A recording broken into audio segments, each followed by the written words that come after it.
ஜோதிட நேயர்கள் அனைவருக்கும் வணக்கம். இன்னைக்கு நம்ம சேனல்ல என்ன பார்க்க போறோம் அப்படின்னு பாத்தீங்கன்னா, ஆகஸ்ட் மாதம் 12ஆம் தேதி சர்வ அமாவாசையானது வருகிறது.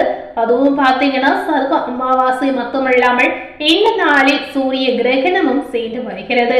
இந்த அமாவாசை பாத்தீங்கன்னா மற்ற மாதங்களில் வரக்கூடிய ஒரு சாதாரண அமாவாசை அப்படின்னு நம்ம சொல்லிவிட முடியாதுங்க. ஆடி மாதத்தில் வரக்கூடிய முக்கியமான அமாவாசையாக பார்க்கப்படுகிறது. இந்த நாளில் சூரிய கிரகணமும் சேர்ந்து வருவதால் இதனுடைய சேர்க்கை காரணமாக உங்க வாழ்க்கையில பெரும்பாலான மாற்றத்தை நீங்க அனுபவிக்க முடியும் அப்படின்னு சொல்லியிருக்காங்க.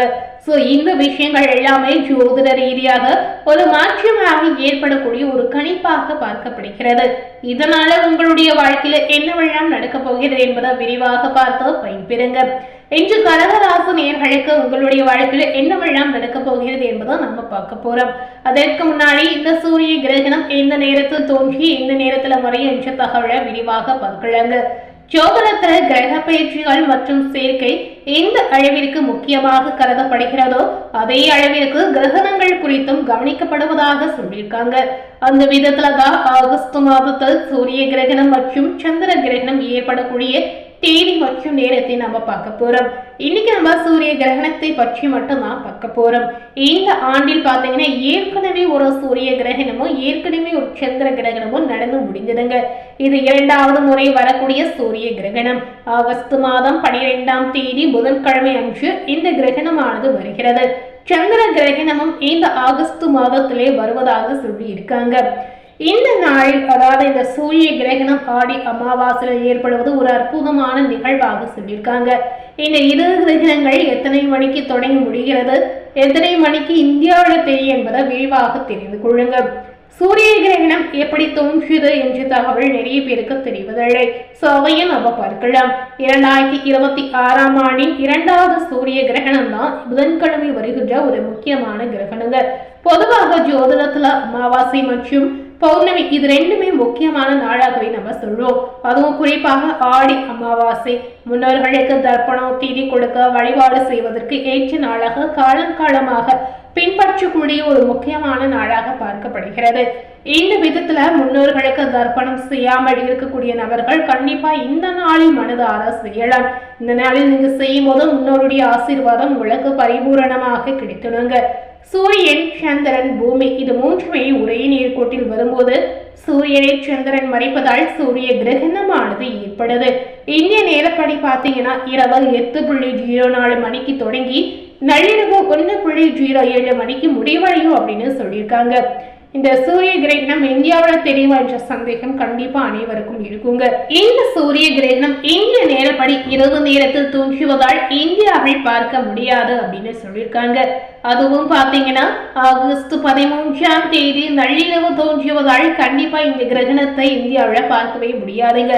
ஆடி மாதத்தில் நிகழ்வதில் உள்ள சிறப்பு என்ன அப்படின்னு பார்க்கும் பொழுது புராண ரீதியாக மிகவும் முக்கியத்துவம் வாய்ந்த ஒரு காலகட்டம் அப்படின்னு சொல்லியிருக்காங்க. அதுவும் இந்த ஆடி அமாவாசை ரொம்ப ரொம்ப முக்கியமான ஒரு நாளுங்க. இந்த மாதத்துலதான் சிவபெருமான் தன்னுடைய துணையாக பார்வதி தேவதையை ஏற்றுக்கொண்டார் அப்படின்னு சொல்லியிருக்காங்க. சிவபெருமானை துணையாக அடைய பார்வதி தேவி 108 ஆண்டுகள் பூஜைகள் மற்றும் மந்திர ஜபங்கள் செய்து தவம் புரிந்ததாகவும் சொல்லி இருக்காங்க. இதன் காரணமாக தான் இந்த மாதத்தை சிவபெருமானுக்கும் அம்மன் கோவில்களில் பல்வேறு விழாக்கள் கடைபிடிக்கப்படுகிறது. இந்த அற்புதமான நாளில் உண்மையான மனதுடன் சிவபெருமானை வழிபாடு செய்தால் உங்களுடைய அனைத்து விருப்பங்களும் நிறைவேறும் அப்படின்னு குறிப்பிட்டு சொல்லியிருக்காங்க. இந்த கிரகண நேரத்தில் என்னவெல்லாம் செய்யலாம் என்ற சந்தேகம் உங்களுக்கு இருக்கும். கண்டிப்பா அதை நீங்க தெரிந்து கொள்ளுங்க. சூரிய கிரகணமா இருந்தாலும் சரி, சந்திர கிரகணமா இருந்தாலும் சரி, இறைவனுடைய திருநாமங்களையும் திருப்புகழ் சிவபுராணம் போன்ற நூல்களை அதாவது கிரகண நேரத்தில் படிப்பது மிகவும் சிறப்பான பலனை பெற்று தரும் அப்படின்னு சொல்லியிருக்காங்க. இந்த கிரகண நாளில் அமாவாசை நாளாக இருந்தால் முன்னோர்களுக்கு வழிபாடு செய்திருங்க. முன்னோர்களுடைய ஆசீர்வாதத்திற்காகவும் அவங்களுடைய அமைதிக்காகவும் அவங்கள மகிழ்விக்கூடிய ஒரு நிகழ்வாக இந்த நாள் பார்க்கப்படுகிறது. சோ மறக்காம இந்த ஆடி அமாவாசையில உங்களுடைய முன்னோர்களுக்கு தர்ப்பணம் செய்து வாருங்க. இந்த ஆடி அமாவாசை மற்றும் சூரிய கிரகணத்துடைய தாக்கத்தால் கடகராசி நேயர்களுக்கு உங்க வாழ்க்கையில என்ன நடந்திருக்கு என்பதை நம்ம பார்க்கலாங்க. அனைத்து கிரகங்களும் பாத்தீங்கன்னா ஒரு குறிப்பிட்ட கால இடைவெளியில ஒரு ராசியிலிருந்து மற்றொரு ராசிக்கு பயிற்சியாவது வழக்கமான ஒரு விஷயமாக பார்க்கப்படுகிறது.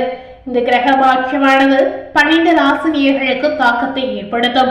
அந்த வகையில இந்த ஆகஸ்ட் மாதத்தில் பல்வேறு கிரக மாற்றங்கள் நடைபெற இருக்குங்க. அதாவது குறிப்பாக இன்னைக்கு கடகராசினியர்களுக்கு தான் நம்ம பார்க்க போறோம். எந்த தெய்வத்தை வழிபடணும், என்ன மாதிரி பரிகாரங்கள் செய்யணும், எந்த மாதிரி விஷயத்துல கவனமா இருக்கணும் என்பதை தெரிந்து கொண்டு அதற்கு ஏற்றவாறு நடந்து கொள்ளுங்க. கடகராசினியர்களுக்கு ஆகஸ்ட் 12ஆம் தேதிக்கு பிறகு சூரிய பகவான் ஆட்சி பெற்றிருக்க போகிறார். இந்த ஆகஸ்ட் 12ஆம் தேதிக்கு பிறகு பணவரவு உங்களுக்கு அற்புதமாக இருக்கிறது. கடந்த 2.5 வருடங்களாகவே பல்வேறு விதமான பாதிப்புகளை நீங்க சந்தித்து கண்டிப்பா வந்திருப்பீங்க. குறிப்பாக வாழ்க்கையில பெரிய ஒரு மாற்றத்தை, அதாவது புரட்டி எடுக்கக்கூடிய ஒரு மாற்றத்தை பார்த்து வந்திருப்பீங்க. இந்த நேரத்துல மகிழ்ச்சியாக இருக்கக்கூடிய ஒரு காலகட்டமாக உங்களுக்கு கண்டிப்பா இருக்க போகிறது. பெண்களுக்கு பாத்தீங்கன்னா நிறைய நன்மைகள் நடக்கலாம். தொழில் ஆரம்பிப்பது, புதிய முதலீடுகளை செய்வது என நீங்க எந்த காரியங்களை எடுத்தாலும் அதுல வெற்றி பெறக்கூடிய யோகங்கள் உண்டாகும் அப்படின்னு சொல்லியிருக்காங்க. சோ பெண்கள் இந்த மாதிரி முயற்சிகள் ஏதாவது செய்யணும் அப்படின்னு ஆசைப்பட்டீங்கன்னா கண்டிப்பா ஆகஸ்ட் 12ஆம் தேதிக்கு பிறகு வரக்கூடிய நாட்கள் நீங்க செய்யலாங்க. நீங்க செய்யக்கூடிய முயற்சி இதனால உங்களுக்கு சிறந்த வெற்றியை கூட ஏற்படுத்தலாம்.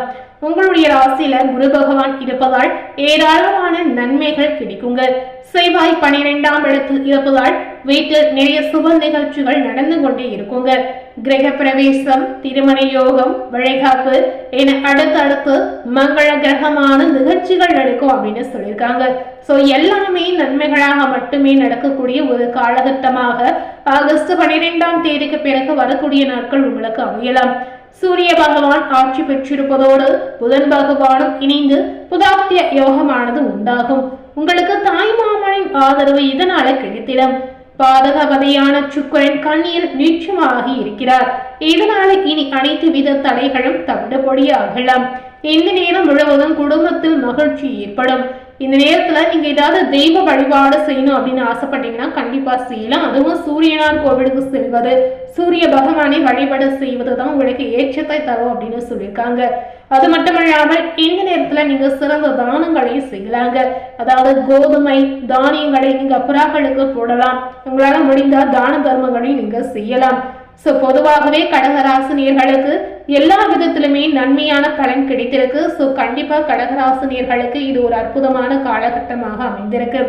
சோ இந்த சூரிய கிரகணம் எந்த நேரத்துல தோன்றி எந்த நேரத்துல மறையுது, இதனுடைய தகவலையும் விரிவாக தெரிந்திருப்பீங்க. மேலும் இது போல புதிய தகவலை தெரிந்து கொள்ளணும் அப்படின்னு நினைத்தீங்கன்னா மறக்காம நம்ம சேனலை சப்ஸ்கிரைப் பண்ணி பக்கத்துல இருக்கக்கூடிய பெல் பட்டனையும் மறக்காம பிரஸ் பண்ணிடுங்க. நீங்க சப்ஸ்கிரைப் பண்ணா மட்டுமே நம்ம சேனல்ல போடக்கூடிய எல்லா நியூ அப்டேட்டான வீடியோஸும் நீங்க உடனுக்குடன் பார்த்து தெரிந்து கொள்ள முடியும். தேங்க்யூ.